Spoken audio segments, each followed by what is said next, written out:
Oh.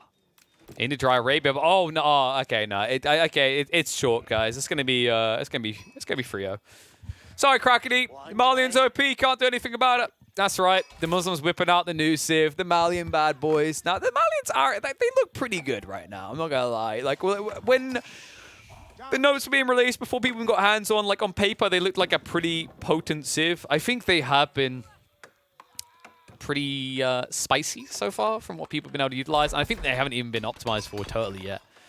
There are some pretty cool elements around their ability to get a lot of gold and also what some of their early units can do. They kind of play this pseudo-raider role, especially with their Donzos. Let's see how this one's going to play out, though. Opening up, the Muslim is going to immediately move out and set up the pit mine. This is cool deviation, actually, compared to a lot of other civs, like the mining camp immediately as soon as possible. Because remember, this pit mine, it's basically an Uvu. That's the way you have to think about it. You build it, and it just passively generates gold. And even when the gold vein runs out, it continues to generate gold. And immediately, you can already see the Muslims setting up a lot of houses. This is an interesting deviation. So these houses only give 5 pop cap, but they only cost 25 wood. So it's an interesting play, but the Muslim has chosen to invest all of his starting wood into this, right? So he pays the 50 for the gold vein, and then like immediately just start stacking houses. And the logic here is you can already see what the impact it's having on his gold. Every single one of these going up is increasing his gold by, I think it's like, I want to say 7? No, it's more than 7. Like, whoa, 9? It's 9. Wait, that was more than 9. My maths is bad, guys. It's 11. I think it's 11. I think this number's a bit skewed, actually. Yeah, so 8. So the passive gold, I can't remember what the default is. Oh, guys, it's too, like, sorry, I'm too distracted in my ear to do maths. But basically, like, this is a reasonable play, actually, if you consider that he's paid 8. Let's say he paid 25, and he's going to get about 8 per house invested. And also, now he doesn't have to use villagers on this at all. As you can see, the gold extraction rate of open mine pit is increased by 30% for each house. So pretty respectable, like, overall, right? Like, and this means that, yeah, so it's 30 by default. Yeah, thank you, WNTDSS. My brain clearly isn't working. We could have checked here. They did put it in the UI. So you get 30 by default, and then you increase it by 30% per house. So that's an extra 9.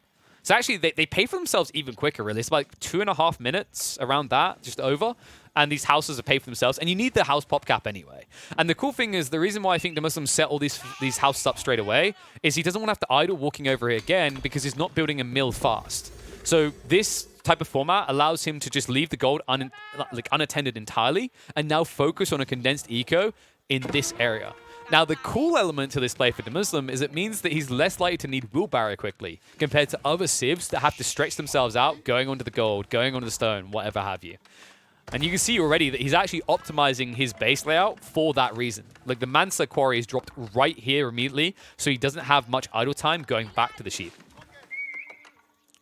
Some people asking about total pop cap. You can see total pop cap here, so the housing situation left and right with the house.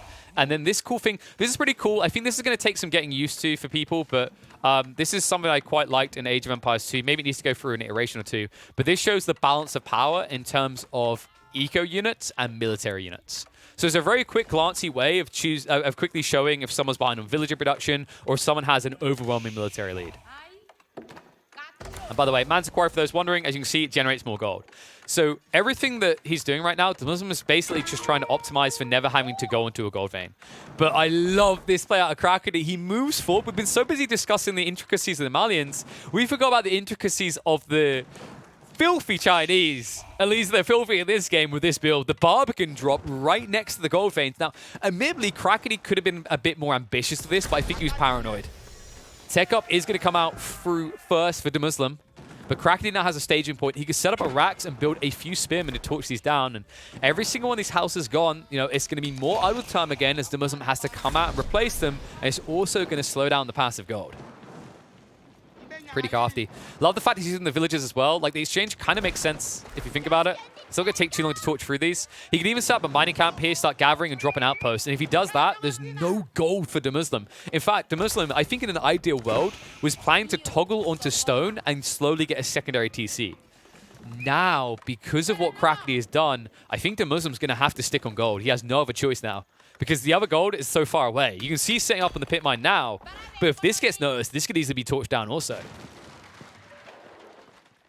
Looks like for the time being, though, Dumuslim's doing a good job of keeping everything here.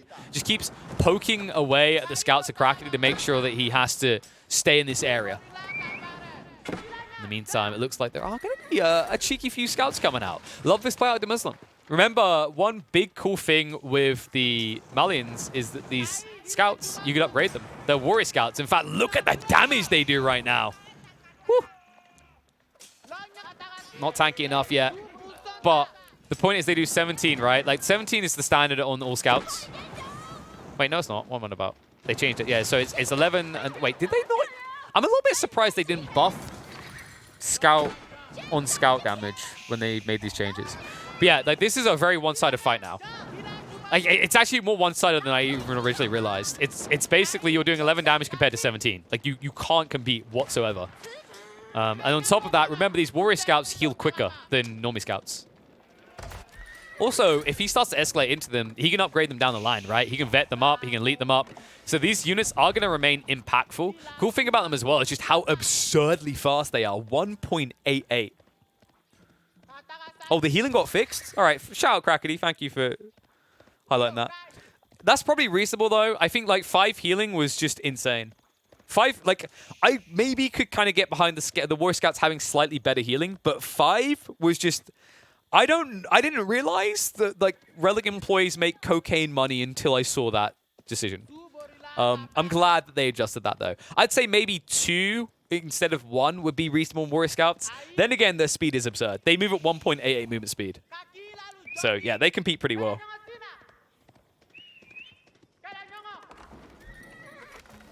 Actually, that's a good way that Krakeny's put it. Imagine having a constant English landmark healing your units. Yeah, exactly. Like, what? Why play English at that point? Just play Malians, XD. Oof. Krakeny. He went back for the gold we talked about afterwards, and he really has shut down a lot of the rebuild in the farms. He even goes in the spearmen, so Dumuslim's not having a fun time. Looks like he's going to drop the archer range. No intent to go the javelin throwers, remember? He just wants to... get his hands on the normie archers to counter the spears. Wonder if we'll see javelin throwers down the line. Actually, that's an interesting dynamic to think about. Is like javelin throwers might be a really good solution to Chuge Nu. I think they have additional range. I actually haven't cast a Malian game yet, so we'll have to check that and if it comes out. And what I'm thinking of is Krakeny, if he goes Chuge Nu now or an Imperial Age, like javelin throwers just might be a really damn good solution to them. But I think we're a long way away from that. In the meantime, somewhere not too far away from is the Villy Boom. That's right, Krakeny. He's going back for the Imperial Academy now. After that, probably hard on the stone. How the oh, wait. Can he access stone in here? Damn. I don't think he can access stone at all. Like, the problem is these Warrior Scouts hit really hard. So unless you go textiles, I don't think you can move out and set up on the stone without trading 3 or 4 villages before you kill his scout. Actually, scrap that. Dumuslim doesn't seem to be paying attention to one key detail here. He is in TC range. Oh my god, it's not pinging him anymore. Yeah, so it stopped pinging him. He just realized that the damage he's taken means now Krakeny can actually freely move out onto the stone. And if you try to contest him, you're going to lose both of the Warrior Scouts. Damn, that's annoying. So overall, actually, I'd say Krakeny's in a decent position here. Now, Dumuslim is hoarding a lot of wood, and oh yeah, I was about to say, are we doing what I think we're doing? We are. We're going into the cattle ranches. As you can see, they are going to generate 28 food per minute per cow. And you can see he's getting the cattle over here. So this is a cool thing to keep in mind. Like, this is why gold is very important and why Krakeny targeted out. If you think about the way the Malians function, pretty much everything that they want to do optimally is around gold, right? You get gold passively by building buildings around it, so you don't have to invest villages there, and then use that passive gold into cattle units, which cost 100 gold each, to stick them into ranches to then generate 28 food per minute per cow.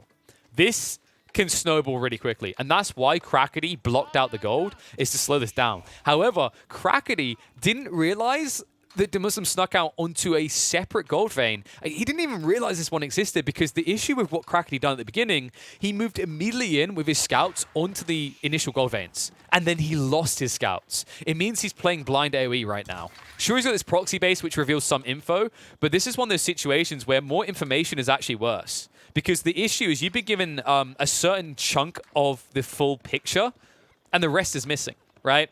So it's that kind of idea of like, if I see, let's say like I'm revealing a picture piece by piece and I see like a sword and a guy's holding a sword. I'm like, this guy is fighting someone.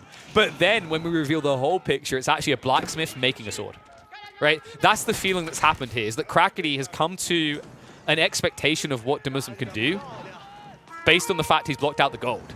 But because he didn't get the other key piece of info that gold is being gathered in this corner, that exists in this corner, it means Crackety is probably playing with a lot more confidence than he actually should have in this stage. In fact, Demuslim is going to crack a castle age timing quicker than the Chinese are here. And at that point, you're really going to see map control shift. And something that Crackety did confirm, as I suspected, the javelins completely screw the Chugenu. We aren't going to see them yet. The javelins need to be justified, but this means Crackety has lost an option in his arsenal. Both crossbows and Chugenu probably aren't going to work for him. He's going to have to rely on Nesta Bees as his range comp later on, and that's pretty difficult when you can be up against warrior scouts that can basically snipe them pretty easily. And are pretty cheap in the process. I think they're a little bit more pricey, but not that much. Yeah, just 20 food more. Now Donzo's starting to move out as well. Of course, Donzo's, remember, they have more melee armor than the counter spear parts. And also, they do this. They throw javelins. Javelins are pretty strong as well, if I remember correctly. I can't remember if the base damage got nerfed since the initial pup patch. I think it did. So I think it used to be something like 12. I might be wrong on that. But I think they decreased it to the actual spear damage now, so it's maybe 8. It's still 3 damage, though. That's the crazy part to think about. Like, this is a melee unit that's able to exchange in range. Another kind of crazy part to think about is this is another unit, similar to what we just saw from the Sipahi earlier on with the Ottomans, that has bonus health for no fathomable reason. I mean, yes, actually, in fact, it costs more, right? It costs 10 more wood. But if you consider that it also gets the ranged attack on top of that and gets 1 melee armor, the fact that it then also gets an extra 10 health is pretty nuts.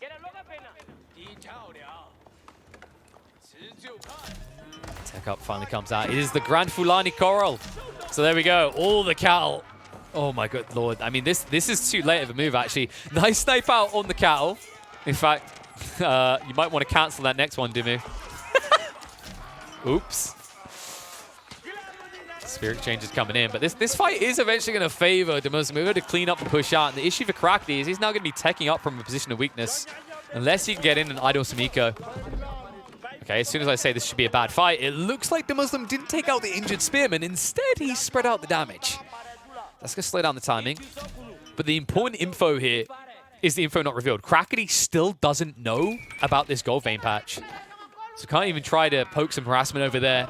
Instead, that'll go completely unharassed. And now back at home, Demuslim's going to be able to compound this snowball effect that the food gives him. Right, you can see now the extra 20 food per cattle. And the fact that each of these is giving 28, I mean, this just gets absurd.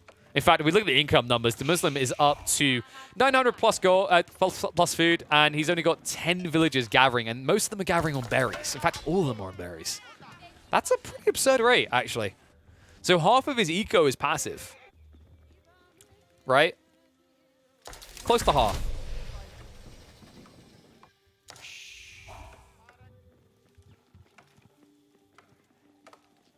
Actually, more than half. Good God. Yeah, I think we found the target point, actually, for the Malians if you want to try to beat them out in the early game. I don't really take issue with Crackety's opening. I think he had the correct approach to the beginning of this game. But just missing out on that gold vein on the south side has actually hurt him really badly. That's why he's now just kind of forfeiting map control. You can see he's going to go for the walls. He's going to secure his corner. He's going to look to boom up eco and then look towards Imperial Age, which I think is the right call in this situation.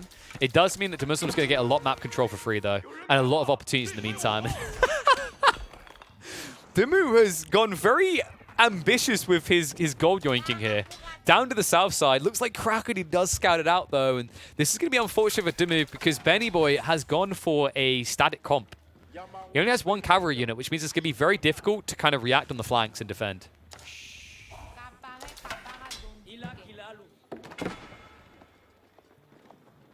Some point out it's kind of confusing how housing's shown in reverse on the UI. What do you mean? This makes sense to me. 73 is what you have and 120 max.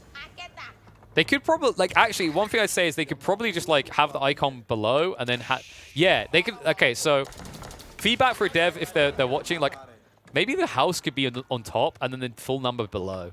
I kind of like that. Oh, you mean this housing situation? Yes, with the advantage sort of thing. Well, no, because it pushes one way, right, in favor. This makes sense. More bar is going the way of Crackety. So for those wondering how to read this right now, like 63 to 50, the bar is going to be more in favor of Crackety, which makes sense to me. However, the military is really what's concerning me. The Muslims are about to get access to the gold again. And you, oh my god. Okay, Crackety may have gone too far.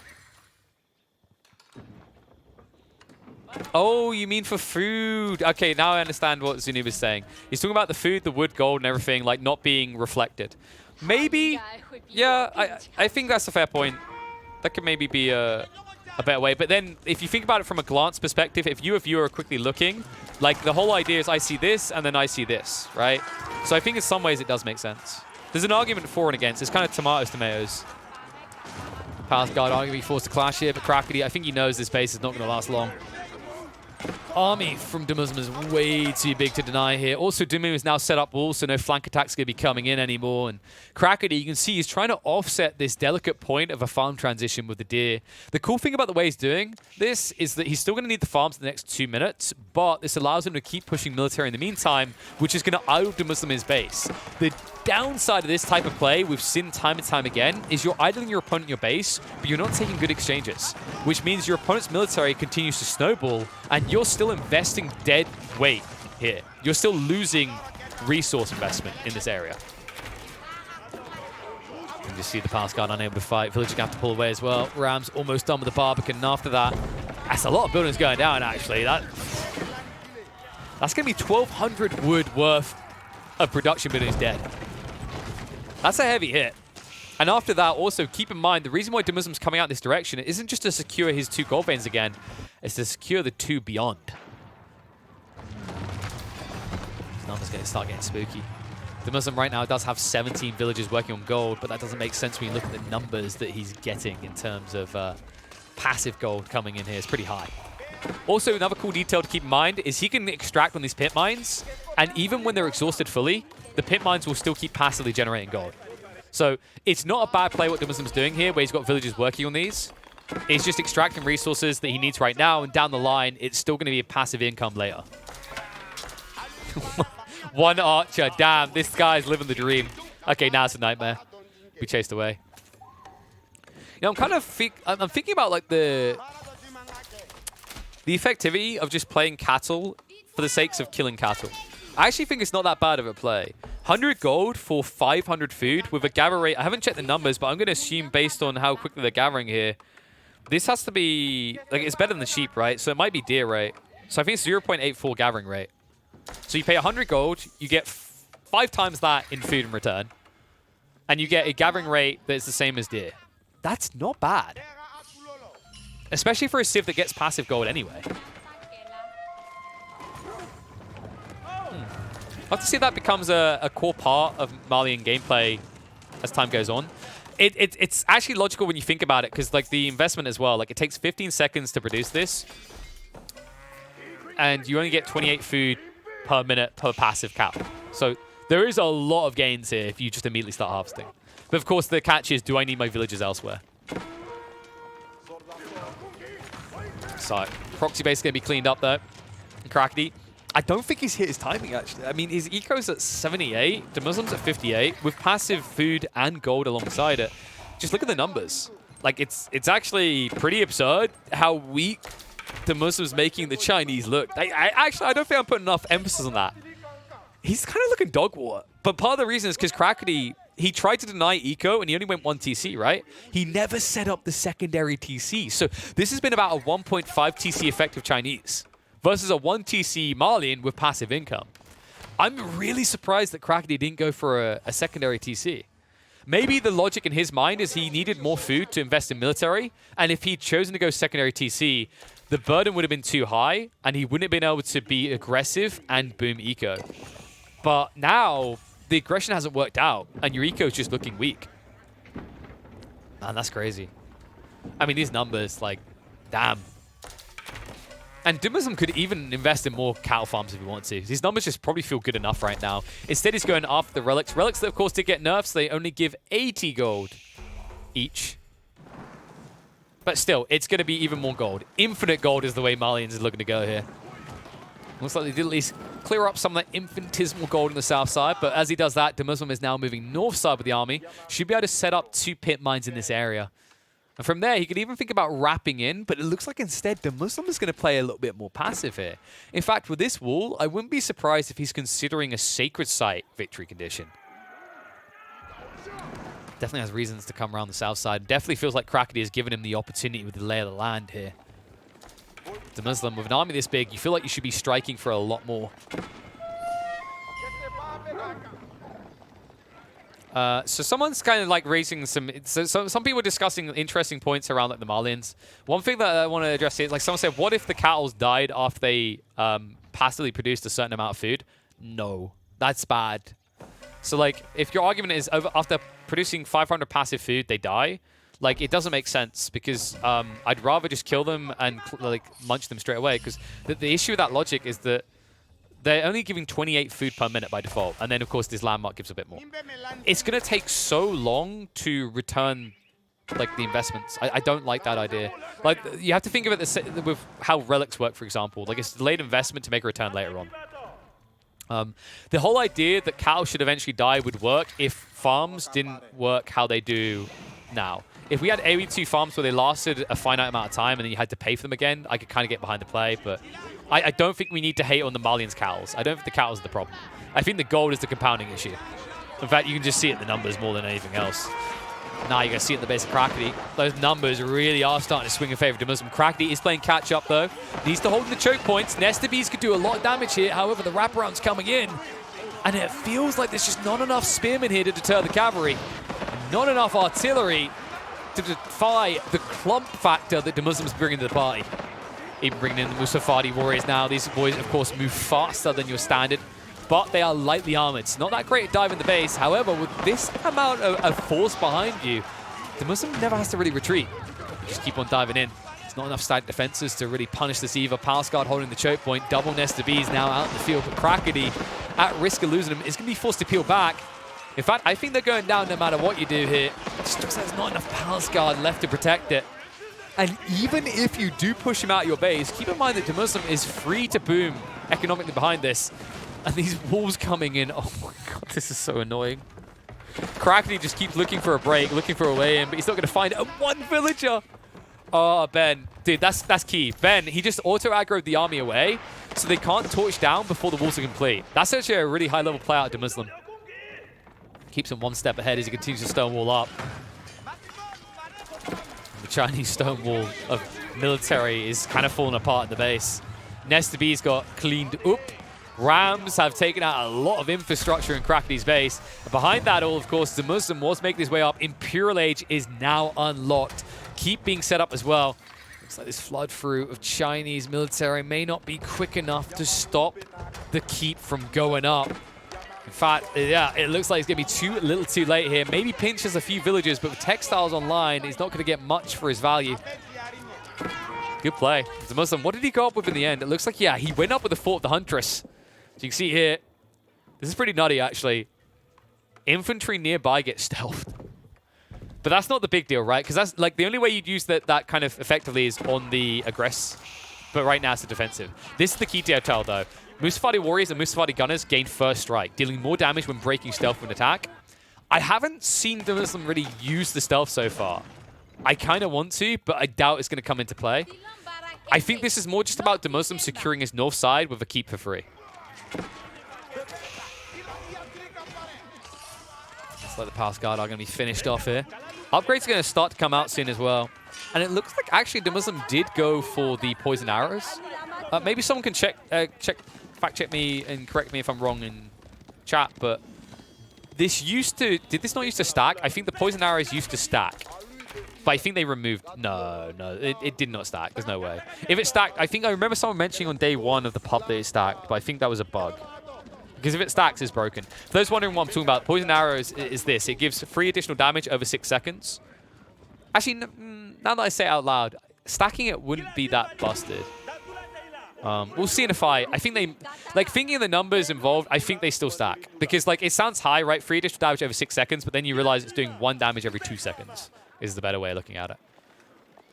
Where this could be broken, I don't know if... I never got a chance to test it, because like I said, this is the first Malians game I've casted, and I didn't play any Malians in the pup so far. Where this would be busted is if the poison damage works on Siege, which would be dumb, by the way. There's no reason poison should work against Siege. It would be busted if it works against Siege, though. I think it's only against organics, which makes sense. It's balanced from that perspective. Actually, like, when you think about it on a deeper level, it's pretty effective against elephants, no? Oh, yeah, it oh, my God, did you see those? Look at the numbers. It definitely stacks. Good Lord. Woo! Die, scum. Dude, I love how the arrows are purple as well. Woo.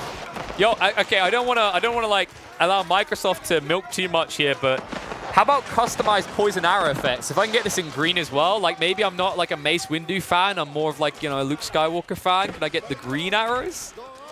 Okay, I should stop. I'm giving them monetized. Actually, no, I shouldn't stop. This is, guys, these ideas are what stop us from having to pay for civs ever. Oh, this is actually just vile as well, considering Palace Guard have less range armor anyway. On top of it, like, it doesn't matter about damage mitigation when you've just got poison stack damage going through. God damn, that's annoying. We'll have to see how effective this is long term. I imagine if this proves a bit too strong, the simple nerf to it would be to make a change so that healing units remove the poison. Like, every second of healing removes 1 stack of poison would be a balance point. We'll see if it's a problem long term, though. Right now, it does look pretty filthy. Like, these Palace Guard look trivial, actually, against it. Oy, oy, oy. Looks like it's going to get cleaned up. Of course, he has got that movement speed now, courtesy of the sofa. It sounds very weird to say that a sofa gives you movement speed. I find usually sitting on a sofa slows me down. But, yep, the Elite Sofa are pretty nutty. This Farima leadership, I don't know if it's needed, per se. I mean, it's a heavy cavalry unit. It's already good on itself. Do these actually cost more? I don't think they did. No. They cost less. What? Okay, so they don't have a charge, right? So that's kind of the argument as to why they don't cost as much as heavy cavalry. But why don't they cost as much as heavy cavalry? I don't understand. I don't actually understand this one. I mean, they are better knights, especially late game. They are better knights because of the movement speed aura. I think their stats are worse individually. Like, so, like the knights can do more damage per, but with when you consider, I think the key detail to keep in mind with the sofas that can make them really, really strong here is they have, so I think they have less damage, and I think Crackly, shout out to Crackly, point out they have more armor. They have similar, if not the same health, and they have more movement speed courtesy of the Freema leadership, right? Then on top of that, the Freema leadership applies around them, so they're a mobile YAM network. Mongol players right now are crying. And then they produce faster. They produce at horseman pace. This is pretty nuts, no? Yes, they have less health and less armor, apparently. But, like, I look at their armor values. Their armor values look decent. Of course, that's because the Muslim has, like, you know, gone level 2s. But, like, this is still pretty damn good for the price. I think the balance point with these is meant to be in a meta of horsemen. They aren't horsemen. But then, like, the counter argument I make to that is, like, your warrior scouts are your horsemen, right? So it still doesn't hurt the... it doesn't necessarily hurt the Malians to the extent that you think to not have access to true horsemen. Because they can just get scouts which are cheaper, move as quickly as horsemen, and do decent torch damage as well as more damage to siege. Man, cavalry, like, the cavalry element of the Malians does sound really strong. The more I, like, discuss it, the more I think about it, like, I think we're going to see cavalry utilized a lot more. There's been a lot of focus on the infantry aspect, right? Because Donzos with the extra melee armor, as well as the spear throw, then the poison arrows that come out from archers as well. But actually, like, sofas plus warrior scouts sound pretty damn good as the game goes on. Definitely not against this composition, I'll admit. Like, you're playing up against mass spears. It's not going to be the most impactful unit choice. But for raiding potential, I mean, this is going to probably, in late game, kind of exceed what knights can do.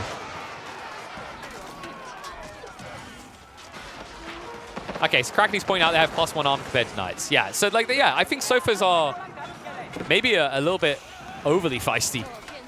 They didn't look that impactful here, but you have to keep in mind he was fighting against a mass spearman composition and still he comes out ahead. It's because he has mobility on his side. He's able to in and out on his fights. And not only is he able to in and out, also all of his melee comp. That's the important detail here. That Yam effect just allowed him to kind of gap close around the backside, snipe out the siege, then clean up the remainders. And Krakeny, I mean, he's looking worse for wear now. No standing army. Eco's about to be exposed in a game where he's only about 10 villages ahead anyway. This is looking pretty done. I don't see any way back in now for Krakeny. Farms are shut down. Base is exposed. He's fully stonewalled in. Sacred sites haven't really even been capped. Yet that's still an option on the table for the Muslim if he feels like he can't win this way, but this one's done. Man, so many fun elements to the Malians to still kind of decipher. I know some people aren't the biggest fans of, like, you know, introducing new civs just ahead of a big tournament. But what I'm a big fan of is introducing new strategy to be discovered. And these are going to be some interesting times, some interesting matchups. This play by Krakeny in the early game was decent. I think if he had actually discovered the southern gold vein and contested there as well, with a few horsemen, this game is a lot more difficult for Muslim to play.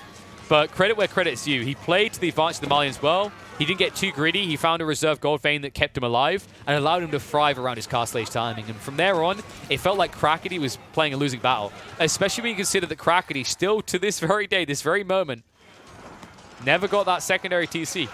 He never got that full eco boom. And now, the only kind of boom effect you're getting here is the explosion of his base, as it is just going to fall into a pile of ruins. Looking forward to casting more Malians, though. I think that the weird part is, like, Ottomans are more intricate from a base layout perspective. There's so many more things to consider with, like, the way that you kind of layer in military schools, blacksmiths, and what have you.